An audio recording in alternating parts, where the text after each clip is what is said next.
En 1614, cuando lo trajeron aquí, el entonces superior de la compañía solicitó la reliquia de su brazo, en lugar de su cuerpo, para llevarlo por todo el mundo, y dijo: puesto que su mano bendijo a miles de personas, tengamos su mano.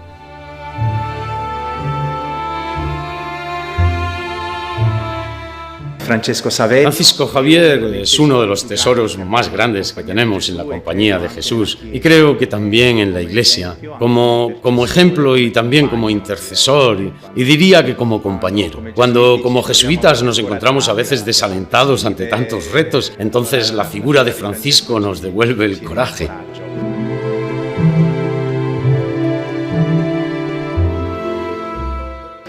Yo oí decir a un misionero nuestro en Japón: mirad, vosotros os lamentáis mucho por el ateísmo que existe, y sin embargo, ved que una población bautizada no es una población pagana.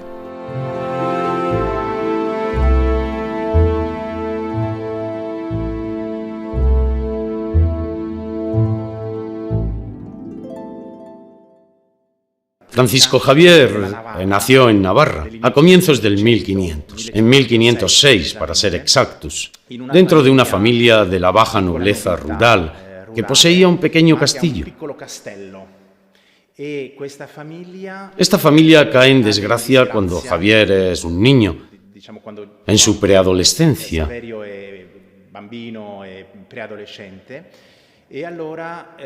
Javier a los 18 años se va, deja la casa, ese castillo, y se va a estudiar a París, a la Sorbona. En París es un estudiante brillante, se convierte en un gran intelectual y también en un gran deportista. Vive en un colegio universitario que se llama Santa Bárbara, a donde en cierto momento llega a vivir un estudiante mucho mayor que él. Su nombre era Íñigo. Cuando Íñigo se inscribe en la Universidad de París, nadie conocía el nombre Íñigo, que es un nombre vasco. El nombre que suena más parecido al suyo es Ignacio, por lo que él mismo se pone el nombre de Ignacio de Loyola.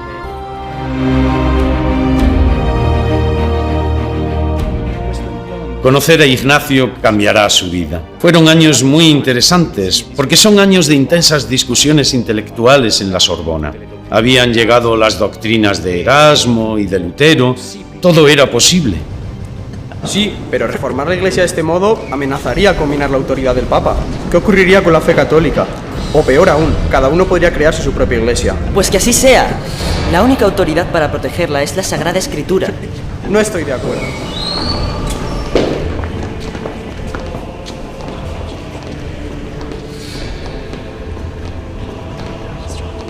Si el hombre no es libre de elegir entre el bien o el mal, entonces, ¿dónde está la culpa si el hombre no es libre? Yo coincido con Calvino. El pecado del hombre no se puede borrar. El bautismo es un signo sacramental, confirmación de la promesa de salvación, que tiene que ver con la palabra de Dios. No, la Iglesia enseña que el bautismo no solo borra el pecado, sino que nos hace hijos de Dios, ¿entendéis? Recibimos en prenda la vida divina, somos injertados en la vida de Dios. He aquí el nuevo maestro de filosofía, Francisco Javier. ¡Vamos! Profesor, gracias por su magnífica lección. Profesor, ¿podría hablarnos más sobre la curiosidad? La curiosidad es una buena pregunta. La curiosidad es la antecámara del conocimiento. Es la señal de que un hombre sabe sacar provecho de lo que se le presenta ante él. Y vosotros, aprovechad el tiempo. Tenéis el mundo entero por conquistar. ¿El mundo? De momento, quizás no comprendéis la importancia de hacer fructificar vuestra ciencia y el honor y el prestigio que podréis obtener por ello en el futuro. Pero un día cambiaréis de opinión y lamentaréis cada instante perdido aquí en París. Así que, esforzaos en estudiar. Profesor, hemos oído que ganasteis las últimas carreras de vallas. Sí, estoy muy orgulloso. Ahora, esforzaos en cada cosa y vuestros nombres permanecerán en la historia. Gracias. Profesor Javier. Ignacio, ¿vos me perseguís? Le pido perdón, profesor, si le doy esa impresión. La impresión que me dais es que os aprovecháis de nuestro origen vasco común para traerme a toda costa vuestra causa. Si esta fuese mi causa a nivel humano, os habría conquistado ya hace tiempo. ¿Qué vinisteis a decirme? ¿Que debo hacer esos, cómo los llamáis, ejercicios espirituales? ¿Que estoy lleno de pecados? Puesto que ya lo sabéis por vos mismo, me ahorro el trabajo. No, hay algunos estudiantes que necesitan clases. Os pagarán bien por ellas. Ah, claro, sí, de acuerdo, gracias. De nada. Y tenéis razón, ¿sabéis? Algo nos une, pero mucho más de lo que creéis. Buen día, profesor Javier.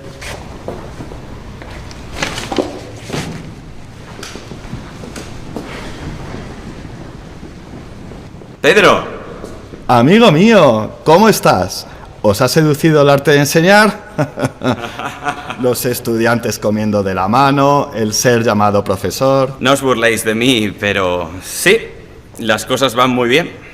Tengo una novedad desde la última vez que nos vimos. ¿Qué novedad? Tiene que ver con nuestro alojamiento en Santa Bárbara. Tenemos un nuevo compañero de cuarto. ¿De quién se trata? ¿Lo conozco? Es verdaderamente un hombre en busca de Dios, que pone todas sus fuerzas al servicio y alabanza de Dios. He recibido muchas gracias del Señor por medio de él. Sobre todo, me está ayudando a aumentar mi conocimiento de las tentaciones y los escrúpulos de los que soy prisionero. Sí, pero... Ya veréis, compartir nuestra habitación con él va a ser muy beneficioso para nuestras almas. Muy bien.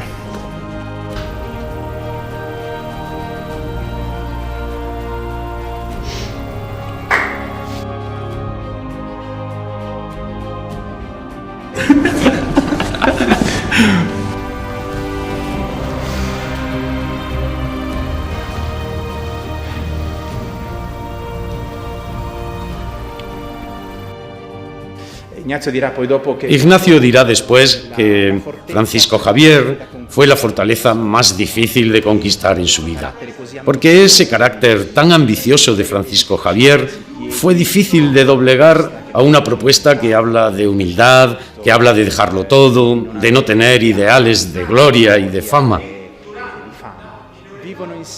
Viven juntos en el mismo colegio universitario. E Ignacio de Loyola tiene la habilidad de desafiar a este brillante investigador y joven docente que es Francisco Javier.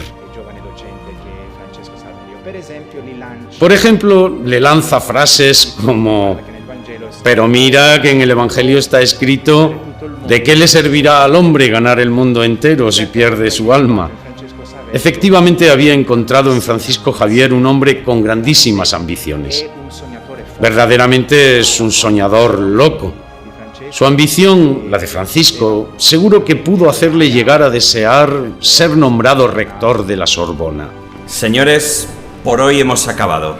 Nos vemos mañana.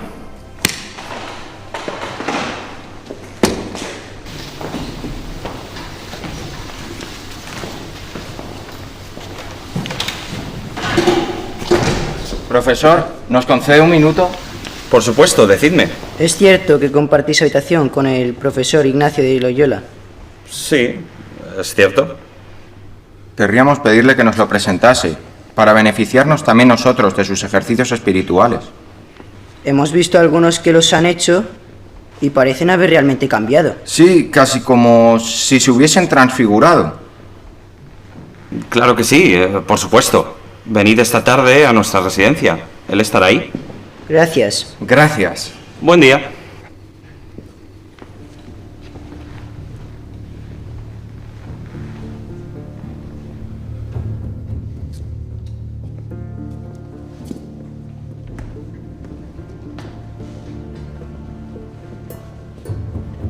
Decidme, Francisco, ¿de qué le servirá al hombre ganar el mundo entero si pierde su alma? Si pierde su propia alma, si pierdes tu alma.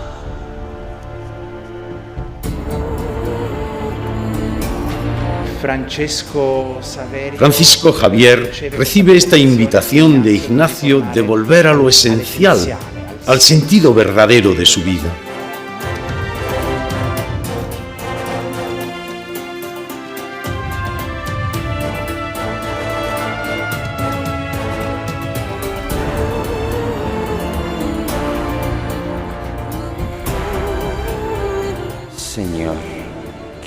quieres de mí? Francisco Javier comienza a entender que Ignacio es un hombre interesante para él, pero muy poco a poco.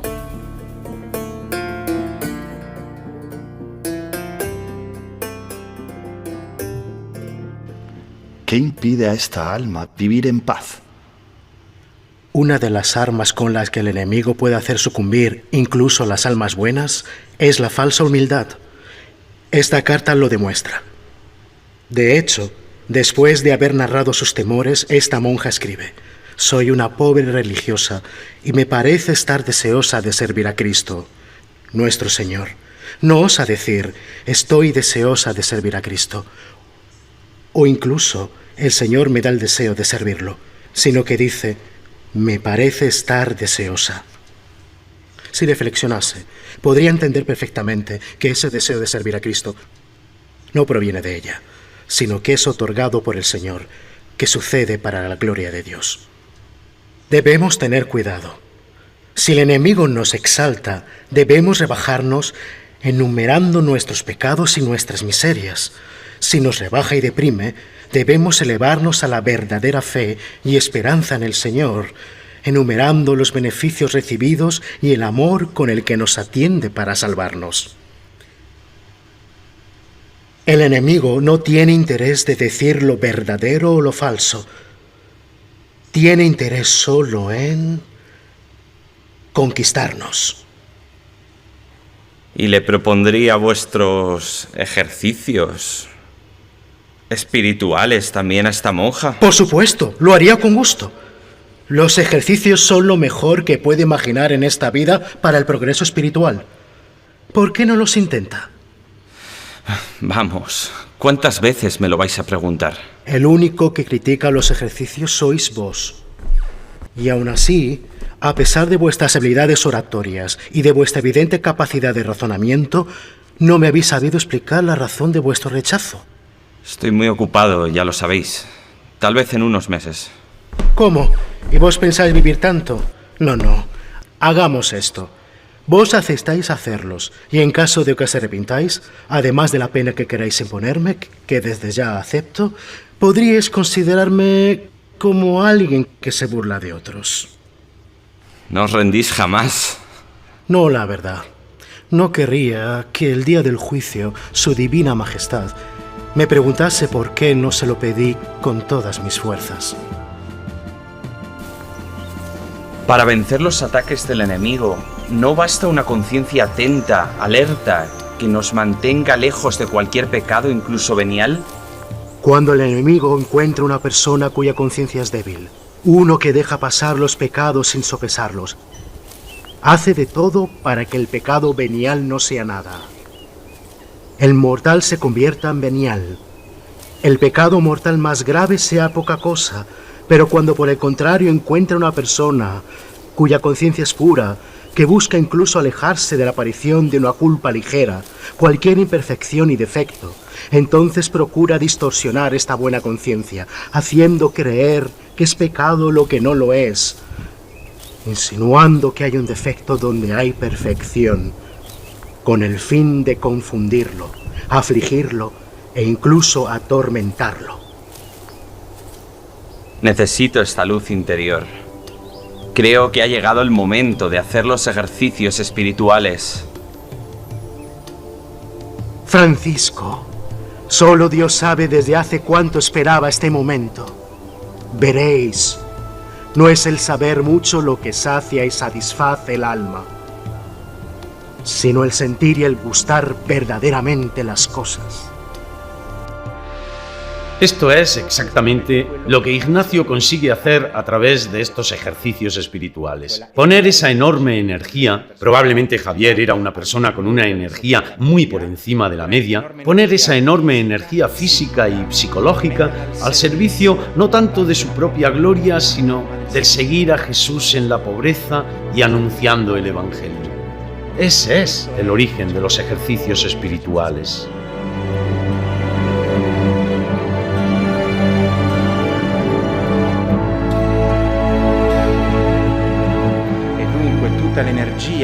Se produce entonces la reorientación de toda la energía que Francisco, como cada uno de nosotros, pone en conquistar ideales humanos para ponerla al servicio del anuncio del Evangelio y seguir a Jesús.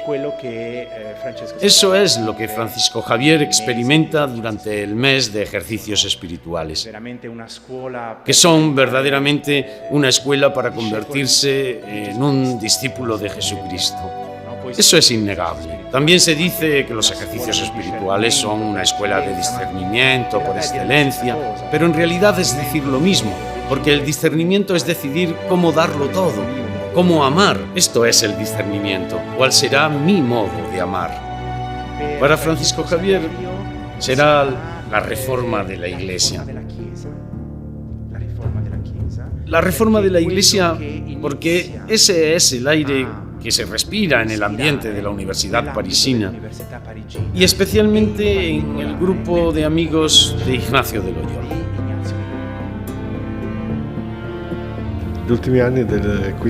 Los últimos años del siglo XV y la primera mitad del XVI son años importantísimos en la historia de la humanidad y de la Iglesia. Basta pensar en los descubrimientos geográficos, el Nuevo Mundo, que es descubierto en 1492 y que abre horizontes inimaginables, el fin del dominio árabe en los reinos de España, un cambio total. Y justamente es en este periodo, a comienzos del siglo XVI, cuando un joven monje agustino, Martín Lutero, pone en crisis a la Iglesia. La Iglesia en aquel momento no es capaz de responder. El Quinto Concilio Laterano es un fracaso y poco a poco algunas partes de la Iglesia se separan de Roma.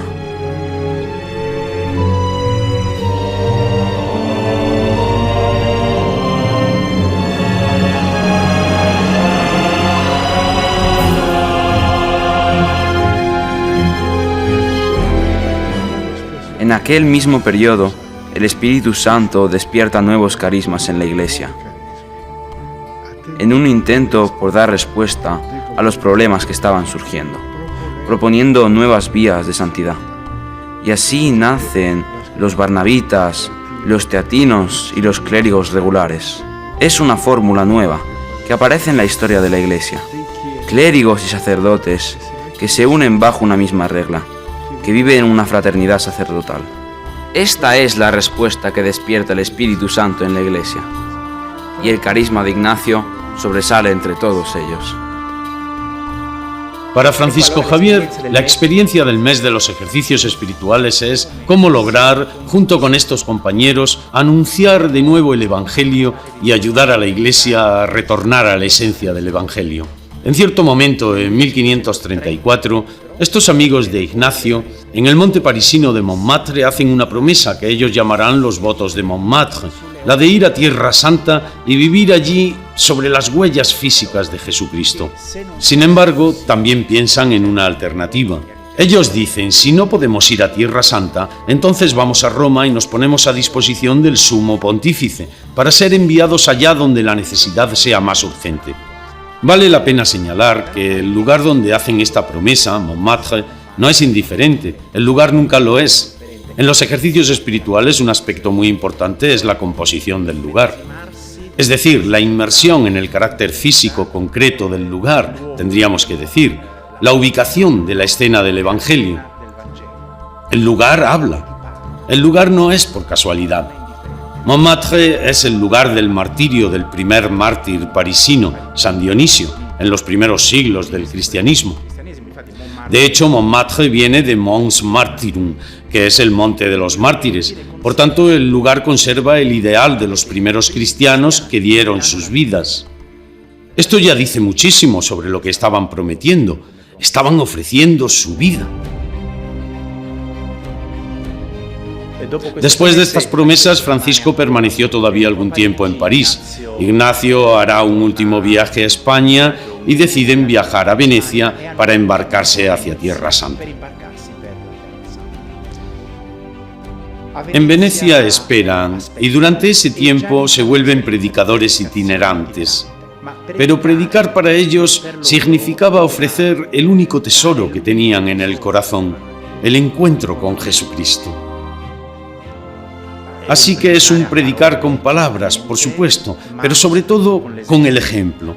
Por ejemplo, eligen vivir en un lugar muy pobre.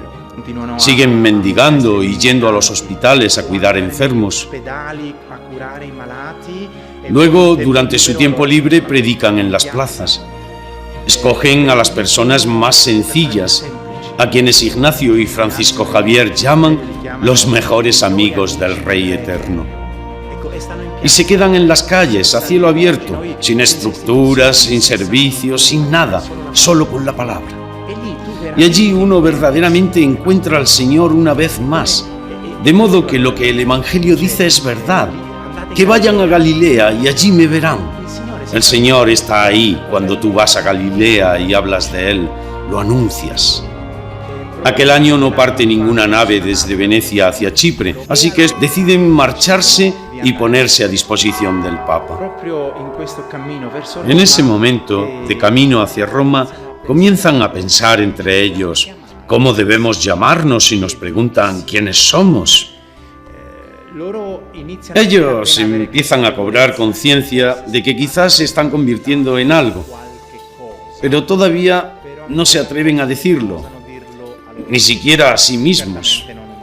Desde luego no son una orden religiosa, pero quién sabe, un grupo o algo por el estilo definido. ¿Grupo de quiénes? ¿Los de Ignacio? ¿Ignacianos? ¿O incluso los de Íñigo? ¿Iñiguistas? Finalmente dicen, no. Nuestro único jefe es Jesús. Así que somos los compañeros de Jesús, donde justamente la palabra compañeros tiene un valor muy fuerte. El que comparte el mismo pan y por tanto el que desea tener un destino vinculado al destino de Jesús. Una vida unida a la vida de Jesús. Pero también compañeros entre ellos. Esta intimidad ni siquiera procede de una decisión voluntaria de decir debemos amarnos porque lo justo es que el cristiano sea caritativo. No. Lo es por haber tenido siempre una experiencia tan fuerte que uno queda unido a los demás para siempre. Es la experiencia de haber dejado todo y haberse entregado al mundo. Esto definitivamente hace como si hubieran nacido juntos, renacido juntos. Son compañeros en este sentido. Llegan a Roma y se ponen a disposición del Papa y el Papa les dice, oh, por supuesto, ahora voy a empezar a enviaros a unos a una parte y a otros a otra, porque todos tenéis las mejores calificaciones académicas de la Sorbona. Sois todos personas con una energía fantástica. Pero, ¿queréis que yo os mande por ahí y ya? ¿O queréis permanecer unidos entre vosotros de algún modo? Ellos no lo habían pensado. La pregunta los dejó en shock. Fue una sorpresa. Y comienza lo que se llama la deliberatio. Es decir, la deliberación de los primeros padres. Durante algunos meses ellos rezan intensamente y después evalúan los pros y los contras de una opción y de la otra. Una opción es permanecer sin un vínculo entre ellos y la otra es comenzar un nuevo instituto que pueda asemejarse a una orden religiosa. Hemos tenido varias sesiones. Algunos del grupo son franceses, otros españoles, otros saboyardos, otros portugueses y nuestras visiones han sido diferentes. Todos estábamos totalmente de acuerdo en cuanto al propósito e intento, es decir, descubrir el plan misericordioso de la voluntad de Dios dentro del ámbito de nuestra vocación. Sin embargo, cuando surgió la pregunta de qué medios serían más eficaces y más fructíferos, tanto para nosotros como para nuestro prójimo, había pluralidad de opiniones. Estábamos ansiosos por encontrar algún curso que fuese señalado claramente como el camino a seguir al ofrecernos como holocausto a Dios, a quien debemos dedicar en todas nuestras acciones nuestra alabanza, honor y gloria.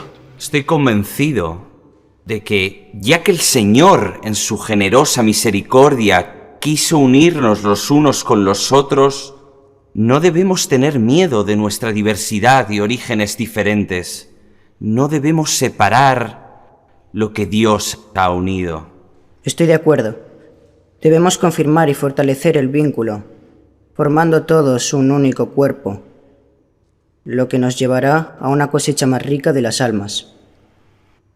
Yo también estoy convencido de que el poder espiritual, así como el natural, se intensifica y se fortalece mucho más cuando se une para lograr en común una empresa difícil que cuando está fragmentado en muchas partes.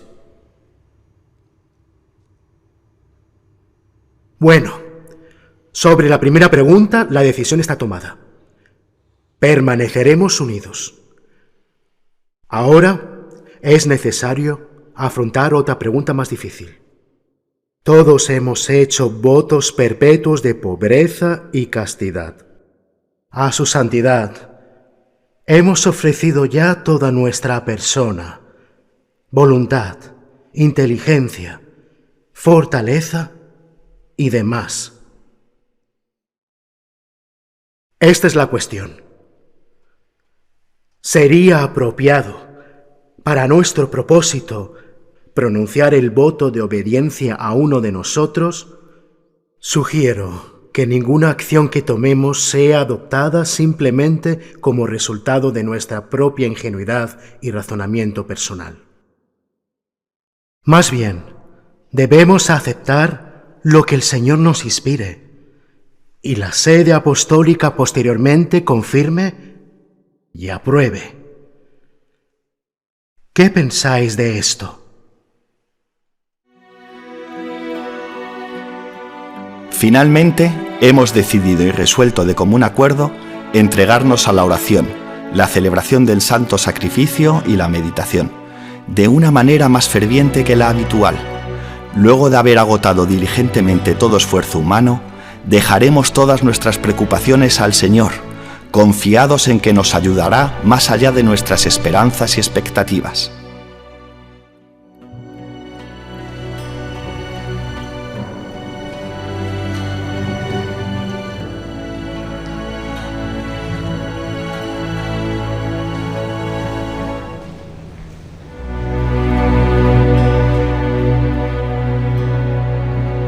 Si prestamos voto de obediencia a alguien, el número de hombres que entren en nuestra compañía disminuirá.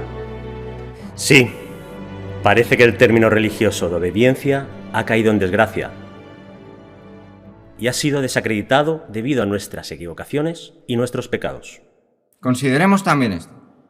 Si decidimos vivir en estado de obediencia, quizás el sumo pontífice nos obligue a vivir bajo alguna regla ya aprobada. En ese caso, podría suceder que esa regla no nos brinde mucha oportunidad para trabajar por la salvación de las almas y queden frustrados nuestros más grandes sueños que creemos hemos concebido con la inspiración de Dios.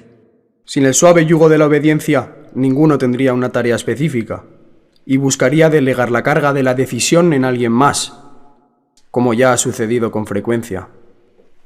Si nuestra comunidad no tiene el beneficio de un voto de obediencia, no perdurará. Esto incluso va contra nuestra resolución inicial de preservar nuestra compañía por siempre. Nada preserva más una congregación que la obediencia. La obediencia genera acciones continuas de virtudes heroicas. Una persona que vive genuinamente en la obediencia está más dispuesta a realizar cualquier cosa que se le imponga, por ardua que sea, incluso si lo expusiera a la burla y al ridículo del mundo.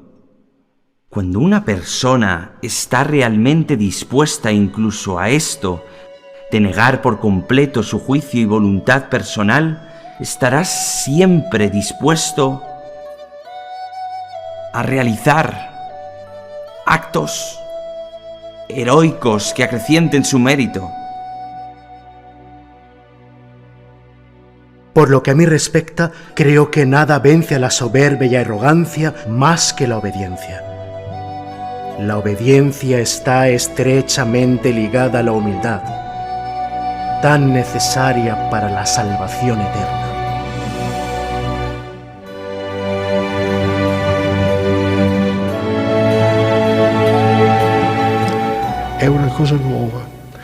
Este es un tema nuevo, porque hasta ese momento las órdenes religiosas aprobadas por la Iglesia se caracterizaban por la vida de oración, y el tiempo restante lo dedicaban al apostolado, al servicio de la gente.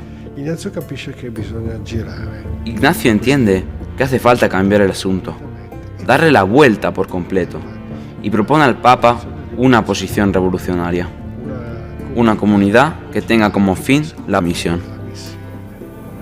Se puede decir que el término misión o acción misionaria nace con Ignacio. Antes no se hablaba de misión.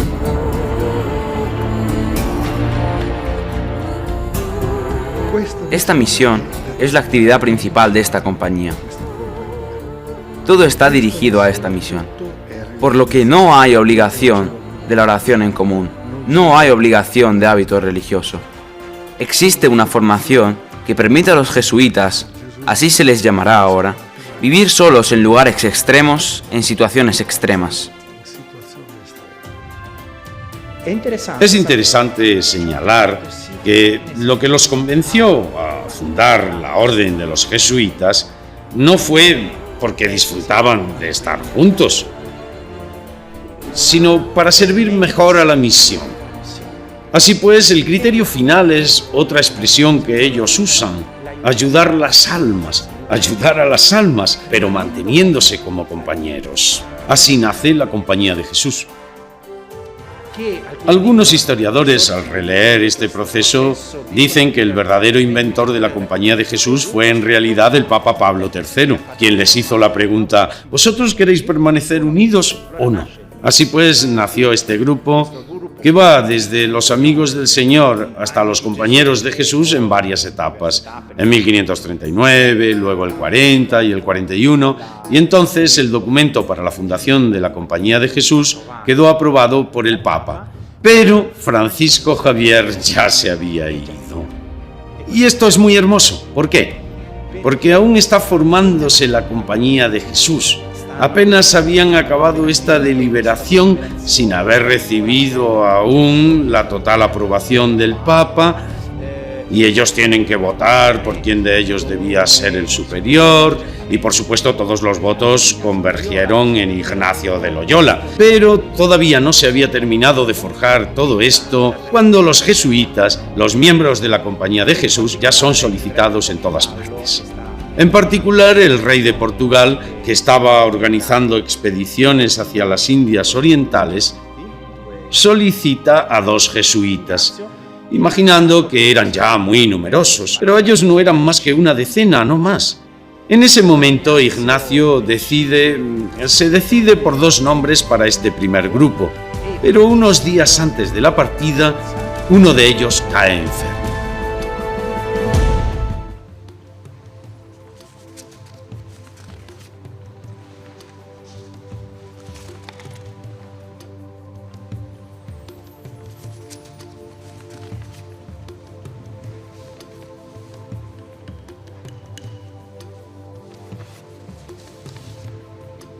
El padre Bobadilla ha caído enfermo y no podrá marchar.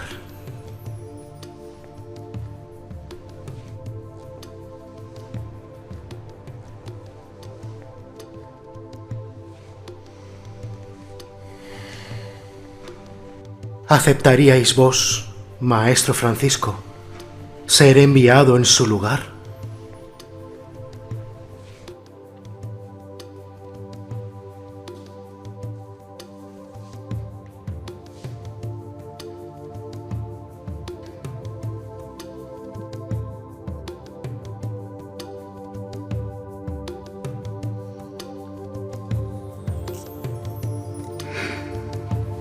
Heme aquí.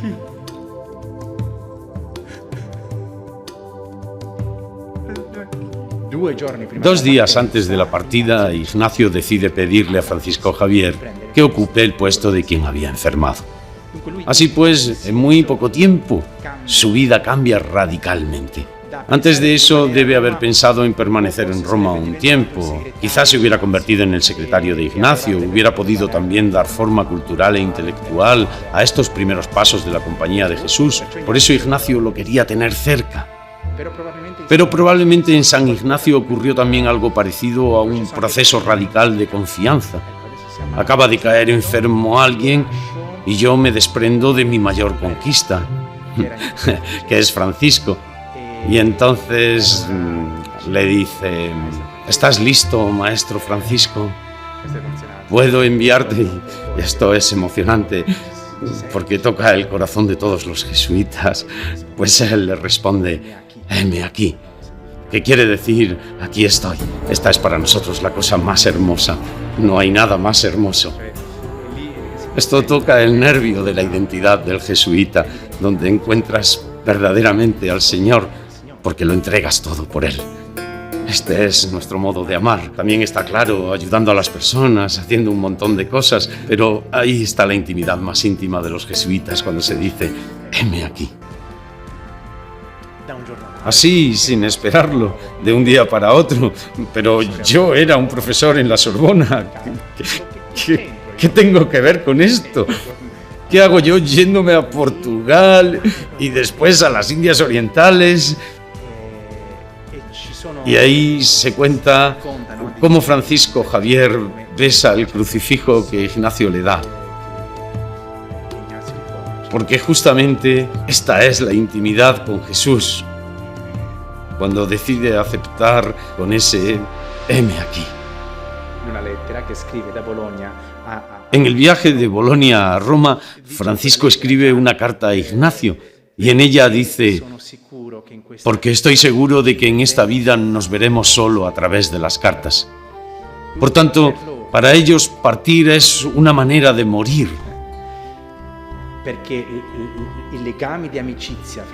Porque el lazo de amistad entre ellos era hasta tal punto fuerte que ser enviado significa renunciar a la belleza de poder trabajar juntos, soñar juntos, etc. Y no verse más si no es a través de las cartas.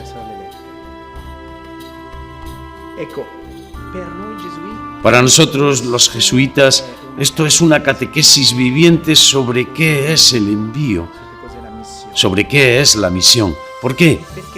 Porque la misión es este milagro que une el máximo de la lejanía física con el máximo de la intimidad, con el máximo de la cercanía.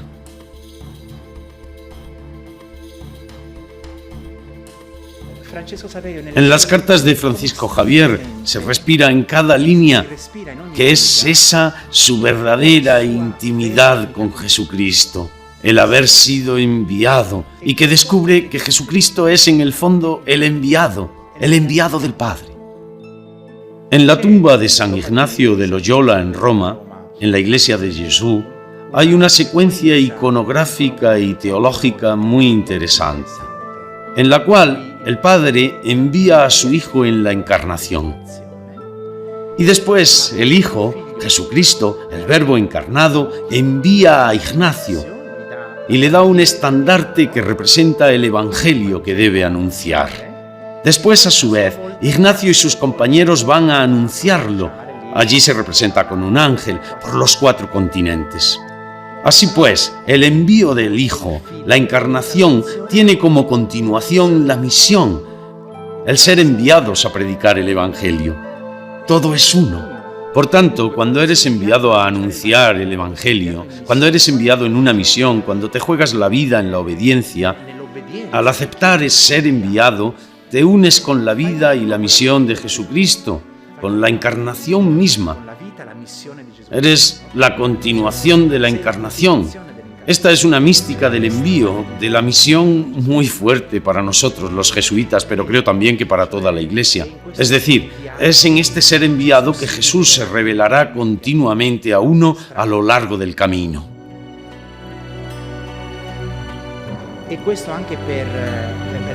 Francisco Javier continúa entonces su viaje hacia Lisboa, hacia Portugal.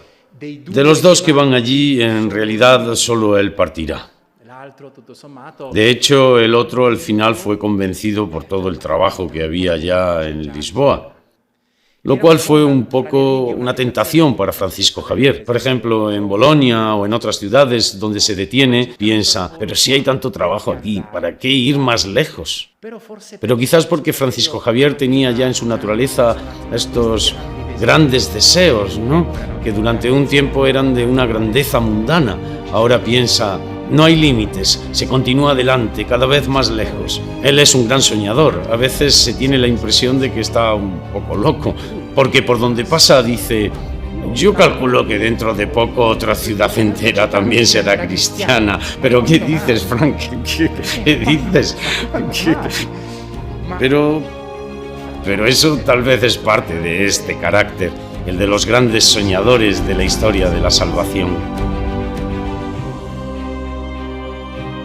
Esto es lo que Ignacio siempre buscaba en aquellos que entraban en el noviciado, probablemente recordando la experiencia de estos primeros compañeros, entre los cuales Francisco Javier era un ejemplo. Es decir, este tiene grandes sueños, es ambicioso, lo cual para nosotros sería algo negativo. Pero no deberíamos ser demasiado ambiciosos. Nosotros, cristianos, debemos ser moderados. Nos llenamos de retórica a veces, de mediocridad, pero en verdad nos escondemos. Pero la máxima confianza en Dios y en la Biblia también no es decir: el Señor lo hará. No, la máxima entrega a Dios es jugarse totalmente la vida y darlo todo. Entonces Ignacio preguntará a los novicios sobre sus ambiciones, porque él sabe que después es la palabra de Dios la que eventualmente purifica si su ambición era mundana y si no estaba todavía totalmente dirigida hacia el Señor. Se ocupará el noviciado, se ocuparán los ejercicios espirituales, la oración, la meditación, la vida, se ocupará la vida, se ocupará el Espíritu Santo de redirigir esta gran energía si uno es ambicioso. Pero si uno ni siquiera tiene la energía básica, entonces no se puede hacer nada, eso es. Entonces Francisco Javier es exactamente esto. Cuando Francisco está en Portugal, a punto de embarcarse hacia las Indias, dice una frase que para mí es muy actual. Por supuesto, el rey de Portugal se da cuenta de que ante él hay un hombre de gran carácter, un intelectual, un hombre de familia noble de Navarra, y probablemente debía tener un cierto impacto, cierta apariencia, presencia de noble. Y por eso el rey le ofrece poner algunos sirvientes a su disposición, como se hacía normalmente con todos los embajadores. Él rechaza todo eso y dice esta frase: si la Iglesia ha caído hasta niveles tan bajos como la vemos hoy, es porque nosotros no nos hacemos la comida ni nos lavamos la ropa. Es muy interesante, un noble del siglo XVI.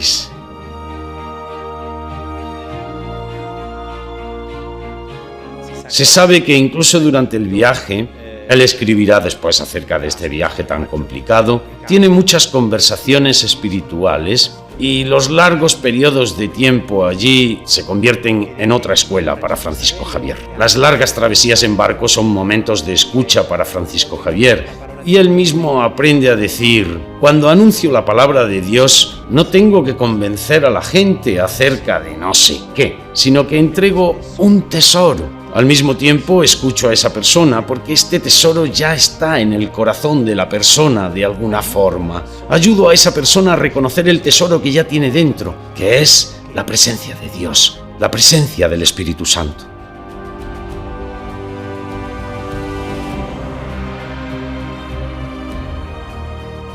Después hubo muchísimas otras etapas, ya en Goa y más tarde en otros muchos lugares de lo que hoy en día llamamos el sudeste asiático. Solo quisiera recordar dos elementos importantes. Un primer elemento importante es que cuando Francisco Javier cuando explora una nueva región, busca hacer él mismo un primer discernimiento para reconocer lo bueno que ya existe. Reconoce también las injusticias llevadas a cabo a veces precisamente por los europeos. Los recursos por los que el hombre roba, los varios pretextos bajo los que lo hace, ¿quién podría contarlos? Todos van por el camino de yo robo, tú robas. Nunca dejo de preguntarme el número de inflexiones que se han añadido, además de todas las formas ya existentes, en esta nueva jerga de avaricia a la conjugación de ese verbo de mala suerte, robar.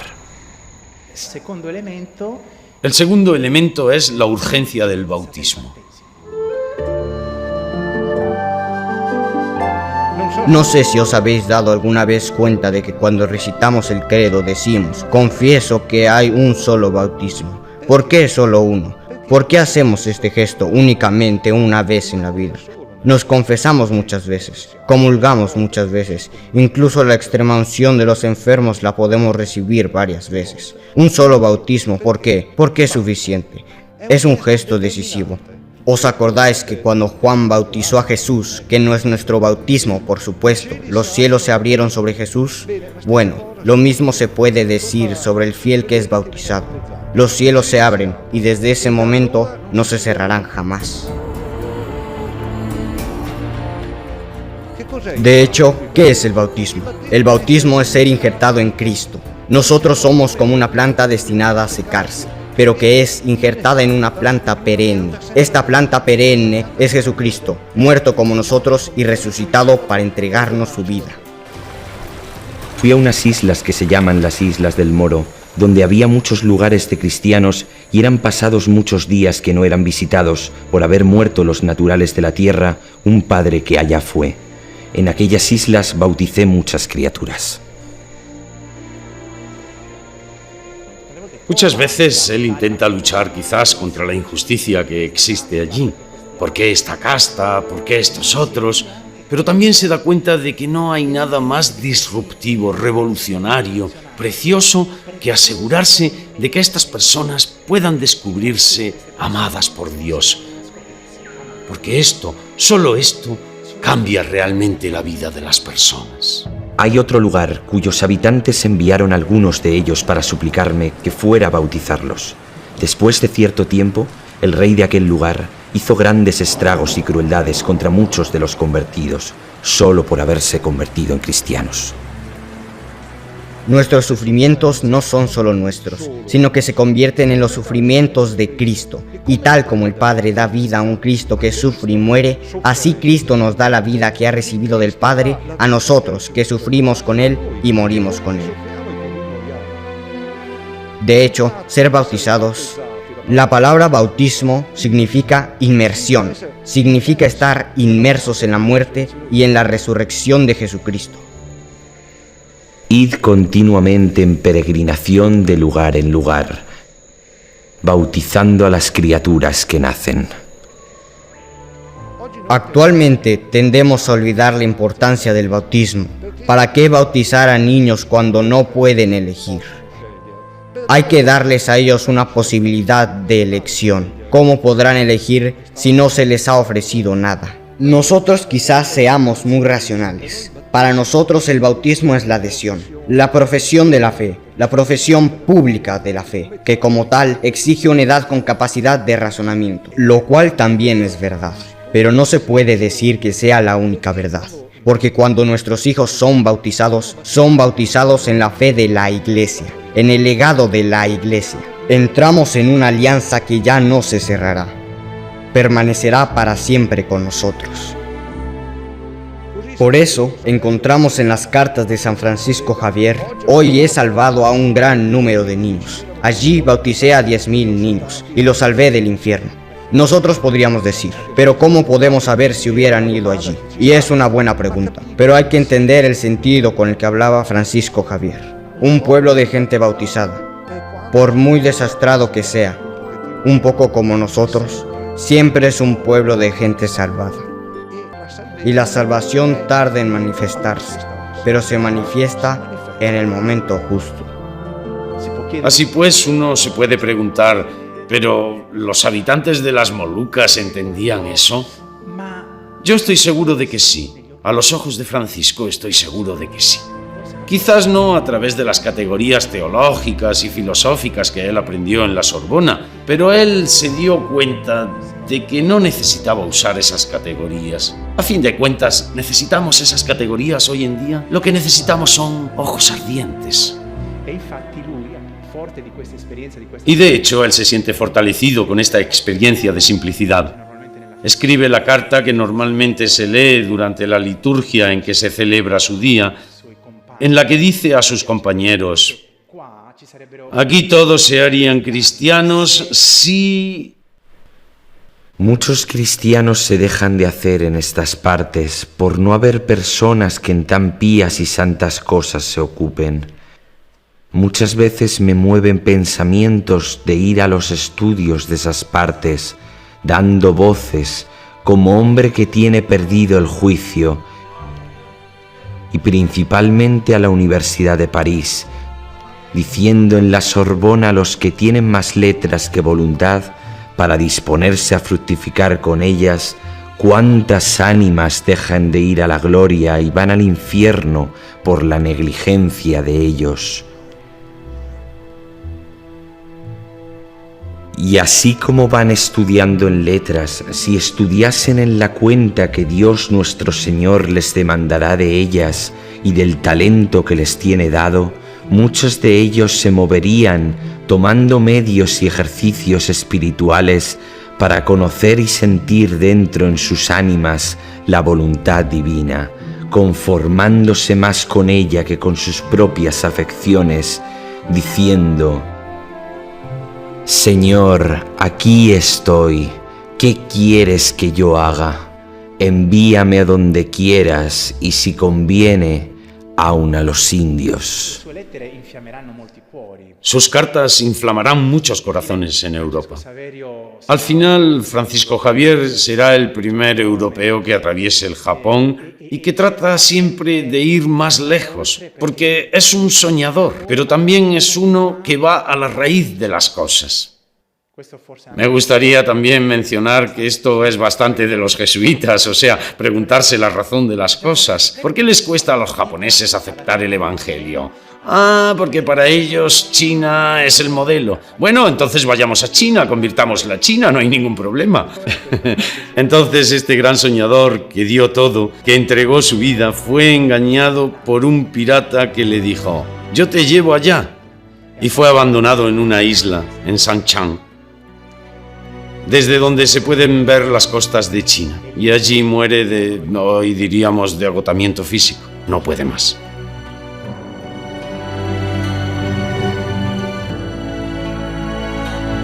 Creo que esta es la muerte más hermosa que se pueda imaginar para un jesuita. Todos nos lamentamos de que estamos agotados, de que estamos demasiado cansados, pero no hay nada más hermoso que estar cansados por anunciar el Evangelio. Entonces, tenemos a este Francisco Javier que muere. Toda la historia de la compañía recae en sus ojos. Muere mirando hacia China. Para nosotros la China es eso, es algo enorme. Nos damos cuenta de que, por supuesto, China, pero también Europa y también Italia y nuestros países, podríamos decir, son lo mismo hoy en día.